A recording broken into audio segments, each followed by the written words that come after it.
तो गाइस कैसे हैं आप सब लोग। म्यूरम सर्वाइवल इंस्टिंक्ट्स के एपिसोड 204 के साथ हाजिर हूं। तो लास्ट एपिसोड कैन पे हमने देखा था कि हमारा सोल भी अपनी पूरी टीम को हीनान में बुला लेता है और वो सभी लोग वहां पर अपना अपना बिजनेस खोल लेते हैं। सभी लोग काफी ज्यादा खुश होते हैं। तो एक दिन वो सभी लोग एक साथ बैठे होते हैं और वहां पर बैठे बैठे गप्पे लगा रहे होते हैं। तुम्हारा जोंगजिन कहता है कि देखो तो जरा यहाँ पर कौन बैठा है, हमारा जियोक्सयोंग, तुमने कब से खाना बनाना शुरू कर दिया? हमें तो यहाँ पर पता ही नहीं था कि तुम्हारे अंदर ये वाला टैलेंट भी है। तो वो कहता है कि हाँ, मैं यहाँ पर इस टैलेंट को बहुत ही लंबे अरसे से अपने अंदर पाल रहा था। तो जोंगजिन कहता है कि क्यों ना हम सभी लोग यहाँ पर एक दूसरे के बारे में बात करें। और इसी के साथ ही मां जोंगजिन कहता है कैप्टन 6 महीने का वक्त गुजर चुका है, हम सभी लोग पिछले 6 महीने से यहाँ पर काफी अच्छे से सेटल हो गए हैं। तो मुझे लगता है कि हम सभी लोगों का सपना यहाँ पर पूरा हो चुका है। हम सभी वही कर रहे हैं जिससे हमें प्यार था, जो हम करना चाहते थे। तो जोंगजिन कहता है कि कैप्टन आपका बहुत बहुत शुक्रिया, ये सब कुछ आपकी वजह से पॉसिबल हो पाया है। तो मां सोल भी उन लोगों से कहता है कि मुझे इस बात की बहुत ज्यादा खुशी है कि हम सभी लोग आजाद हो चुके हैं और हमें यहाँ पर दोबारा डिमोनिक कल्ट में जाने की जरूरत नहीं और ना ही अपनी जान खतरे में डालने की जरूरत है।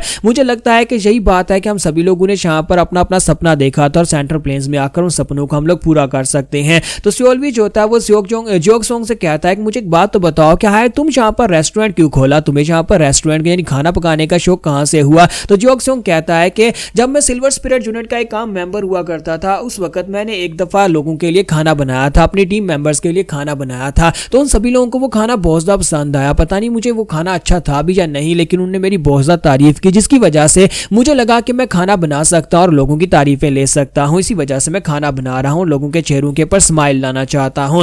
मैंने पहले तुम लोगों को इस बारे में नहीं बताया क्योंकि तुम लोग मेरा मजाक उड़ाते हैं कि एक वॉरियर जो खाना बना सकता है। तो सोल भी कहता है नहीं कोई बात नहीं, लगता है कि तुम्हारा दिल बहुत ज्यादा साफ है, इसी वजह से तुम यहाँ पर बहुत अच्छा खाना बना सकते हो। तो हमारा जोरिम जो होता है वहां पर जोंगजिन से कहता है कि मुझे यहाँ पर जियोक्सयोंग से भी ज्यादा हैरानी जोंगजिन के ऊपर हुई कि जोंगजिन तुम यहाँ पर स्कल्प्टर बन सकते हो, कि तुम यहाँ पर मूर्तियां बना सकते हो। तुम असल में एक वॉरियर हो, हमेशा यहाँ पर ट्रेनिंग करते हुए दिखाई देते थे, फिर तुम यहाँ पर अपने हाथों के साथ मूर्ति कैसे बना सकते हो? क्योंकि मूर्ति बनाने के लिए हमें यहाँ पर नरम हाथों की जरूरत पड़ती है। मां जोंगजिन जो होता है वो उसे गुस्से के साथ उसे कहता है कि मुझे यहाँ पर टीज करना बंद करो, तुम मेरा मजाक उड़ा रहे हो। जबकि मां सोल भी कहता है कि हाँ, मुझे लगता है कि हर किसी को यहाँ पर उसका काम करना चाहिए जो उसे पसंद है, इसलिए तुम लोगों को यहाँ पर एक दूसरे की बात नहीं करनी चाहिए। जैसे कि आप देखो ना जरा, मूगी का टेस्ट काफी ज्यादा अलग है, लेकिन मुझे लगता है कि उसका टेस्ट भी यहाँ पर उसका बिजनेस बन गया है। तो इसी के साथ जब मूगी वहां पर आकर उनसे पूछता है कि तुम लोग यहाँ पर क्या बातें कर रहे हो, तो इसी के साथ ही हमारा जोरिम जो होता है वो जोंगजिन का मजाक उड़ाते हुए कहता है कि मैंने बस यहाँ पर जोंगजिन की एक दुखती राग के ऊपर पांव रख दिया, जिसकी वजह से जोंगजिन गुस्सा हो रहा है। तो इसी के साथ ही हमारा जोंगजिन अब आगे से उसका मजाक उड़ाते हुए कहता है अगर ऐसी बात है, अगर तुम मेरा मजाक उड़ाना बंद नहीं करोगे तो फिर मैं इन सभी लोगों को यहाँ पर बताने वाला हूँ। और साथ ही वो कहता है क्या तुम लोगों को यहाँ पर इस बात के ऊपर यकीन होगा कि यहाँ पर हमारे जोरिम ने क्या किया है? क्या तुम्हें पता है कि यहाँ पर होंगजू में आने से पहले इसने सोर्योंग के साथ क्या किया? तो ये बात सुनते ही जोरिम बहुत सा शर्मिंदा हो जाता है, चलाकर उसे कहता है अपनी बकवास बंद करो। और साथ ही उसे कहता है तुम यहाँ पर इन सभी के सामने ये बात नहीं कह सकते, दोबारा इस तरह की बात मत करना। तो जोंगजिन उसे कहता है क्या हो गया, पहले तो तुम यहाँ पर मेरा मजाक उड़ा रहे थे, सभी के सामने तुमने मेरा मजाक उड़ाया और अब यहाँ पर कैप्टन और तुम्हारी और सोर्योंग की कहानी नहीं जान सकता, मैं यहाँ पर सभी के सामने बात बताऊंगा। जबकि जोरिम कहता है कि नहीं ऐसा मत करो प्लीज यहाँ पर। और साथ ही वो कैप्टन से कहता है कैप्टन प्लीज इसकी बात मत सुनना। और इसी के साथ ही जोरिम अपना भाला उठा लेता है और कहता है अगर तुमने यहाँ पर अपनी बकवास बंद नहीं की तो फिर मैं सच्ची में तुम्हें अपने भाले के साथ पीट दूंगा। जबकि जोंगजिन कहता है कि मैंने यहाँ पर मूर्तियां बनाना क्या शुरू कर दी, इसका मतलब ये नहीं है कि मैं यहाँ पर फाइट नहीं कर सकता। क्या तुम एक लड़की की खातर यहाँ पर हमें मारोगे, अपने दोस्तों को मारोगे? तो हमारा जोरिम और भी ज्यादा शर्मिंदा हो जाता है और कहता है कि नहीं प्लीज यहाँ पर किसी को मत बताना। तो हमारा जोंगजिन उन लोगों को बता देता है कि जोरिम ने होंगजू में आने से पहले हमारी सोर्योंग को प्रपोज किया था,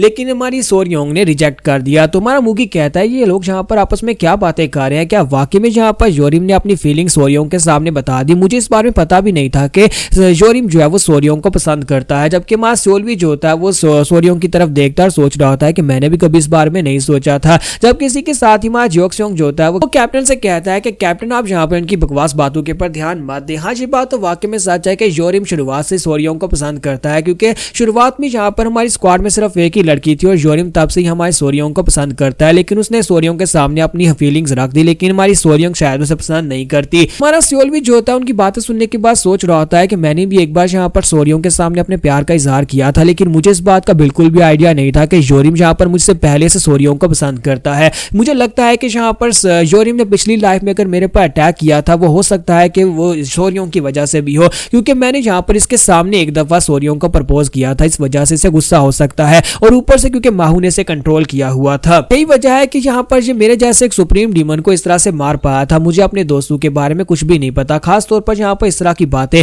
अगर मुझे पहले पता होता है कि जोरिम सोरियों को पसंद करता है तो फिर मैं कभी से अप्रोच नहीं करता। और साथ ही वहाँ सोल भी जो होता है वहाँ पर थोड़ी देर बैठता है, फिर साथ ही उठकर खड़ा हो जाता है और कहता है कि मैं फ्रेश एयर लेने के लिए बाहर जा रहा हूँ। जबकि हमारी सोरियोंग जो होती है वो कैप्टन की तरफ देख रही होती है। तो सोल भी वहां से बाहर आ जाता है। जब वो बाहर आता है सोरियोंग उसके पास आकर खड़ी हो जाती है और उसे कहती है कैप्टन मुझे भी यहाँ पर फ्रेश एयर चाहिए थी, इसी वजह से मैं बाहर आ गई हूँ। और साथ ही उसके पास आकर खड़ी हो जाती है। तुम्हारा सोल भी उसे कहता है कि अब जबकि तुम सभी लोग यहाँ पर आ चुके हो तो इसी के साथ ही मुझे लगता है कि तुम यहाँ पर अभी भी ट्रेनिंग कर रही हो, तुम अपना सपना पूरा नहीं कर रही। क्या तुम्हारा कोई सपना नहीं है? क्या तुम कोई शॉप नहीं खोलना चाहती? तो वो कहती है नहीं, मैं यहाँ पर अपना बेस्ट दे रही हूँ ताकि मैं स्ट्रॉन्ग बन सकूँ और यहाँ पर अपनी प्रोग्रेस को आगे बढ़ा सकूँ। तो सोल भी उसे कहता है कि तुम्हें नहीं लगता कि अब यहाँ पर तुम्हें एक अलग जिंदगी गुजारनी चाहिए जहाँ पर अब किसी से फाइट करने की जरूरत नहीं है। लेकिन फिर भी यहाँ पर तुम्हें कैप्टन होने के नाते यही मशवरा दूंगा कि अगर तुम यहाँ पर मेहनत करती रहोगी एक दिन तुम्हें वो मिल जाएगा जो तुम अचीव करना चाहती हो। तो सोरियोंग कहती है हाँ क्यों नहीं, मैं इस बात को याद रखूंगी। फिर साथ ही उसे कहती है कैप्टन तुमने अभी तक अपना ड्रीम नहीं बताया कि तुम्हारा सपना क्या है, तुम क्या करना चाहते हो।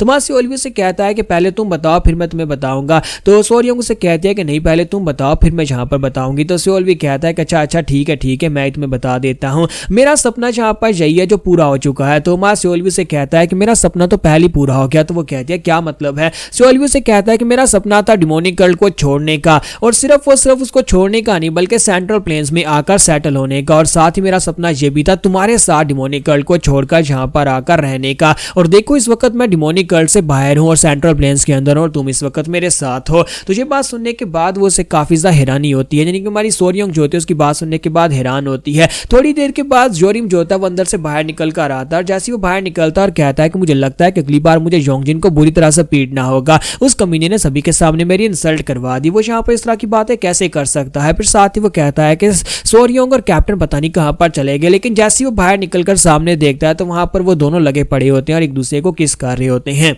तो यहीं पर नेक्स्ट सीन जो होता है हमें वाटर फ्रंट का दिखाया जाता है जहां पर पोर्ट होता है। तो काफी ज्यादा तूफान आने वाला है क्योंकि बारिश का मौसम होता है तो पानी जो होता है वो काफी ज्यादा लहरें तेज होती हैं। तो वहां पर दो गार्ड्स खड़े होते हैं और कहते हैं कि लगता नहीं है कि कोई वापस आने वाला है या फिर कोई शिप आने वाली है, तो चलो हम लोग भी चलते हैं। तो वो उसे कहता है कि हाँ मुझे लगता है कि सारी शिप्स पहले वापस आ चुकी हैं। तो उसी के साथ उन्हें सामने से एक शिप आती हुई दिखाई देती है। तो वो कहते हैं कि ये क्या एक शिप आ रही है, लगता है कि कोई बिजनेस वाले लोग होंगे जो कि अपनी शिप लेकर इस तरफ आ रहे हैं जहां पर बिजनेस करने के लिए आ रहे होंगे। खैर जहां पर तेज हवाएं भी उनका कुछ नहीं बिगाड़ सकती, ये बिजनेस करने वाले लोग हमेशा जहां पर तूफान के अंदर भी आ जाते हैं। तो उसी के साथ ही जैसी शिप वहां पर डॉक के ऊपर आकर रुकती है तो उसके अंदर से काफी सारे वॉरियर्स जो होते हैं नीचे उतर आते हैं। तो ये देखने के बाद वो दोनों लड़के अपनी तलवारें निकालते हैं और इसी के साथ ये कहता है कि च्योंग जल्दी से वापस जाओ, जाकर सभी को अलर्ट कर दो, मुझे लगता है कि यहाँ पर कुछ गड़बड़ है। तो जैसे च्योंग पीछे की तरफ भागना स्टार्ट करता है इसी के साथ ही वॉरियर्स उसके पास पहुंच जाते हैं और आकर उसकी गर्दन काट देते हैं, उस लड़के को मार डालते हैं। जबकि दूसरा अपनी तलवार निकालकर कहता है कमीनो तुम लोग कौन हो,